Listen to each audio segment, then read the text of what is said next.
بربجارین سروکاتیا امریکا جه هر دو پارتیان سیاسی کوماری و دموکرات حول داویه دان بو به دست خستن و هجمار هر مزن دنگان لحل بجارتن ناسیار به سوپر تیوزدی گل 11 ولایتان و پورتوریکو او سر به امریکا و ایرو بین انجام دان. گو سرکفتی وان هل بجارتن پیش وقت و رخوشگر بد بو دست نشان کرنا بربجار سروکاتیا امریکا. سرار خونیشاندان ناراضی بون دژی ترامپی لولایت ورجینیا لعوی داخوازا پشتوانیه کر او به بوچوناوی افولات نه گرتی و دوی کارک بو وی بیتا انجام دان.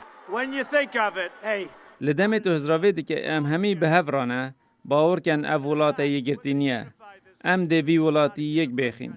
یا گرنگ دوان هل بجارتنان دا به دست خستنان دنگ نونرین ولایتای و بو کوماریان ولایتا تکساس دست کفتی اکام مزنه که 155 نونر هنه و ولایتا سیناتور بر بجار کوماریان تد کروزیه. تگزاس و ولایت اندین سوپر تویزدی دکارن دنابرا سیاستوان واشنطن هل بجیرن. که دگل دیموکراتا دین حکومت زیده تر بکن و زیده گاویا لسر دستور ولایت بکن. یان دست نشان کرنا بر بجاره که پارزدر جه دستوری بکن و ببیت سروکه بیت. هر دو بر بجارین کوماری تد کروز و مارکو روبیو به بردوام هرشان بسر دونالد ترامپی دکن و به تایبت درباری پرسا کوچبریا نقانونی با امریکا. جبر وی چند وکو بر بجار من پیش نیازن باج بو پرزگیری کان هنه واجی دونالد ترامپ اوی به هلوستو بخمد سر وان پرسان.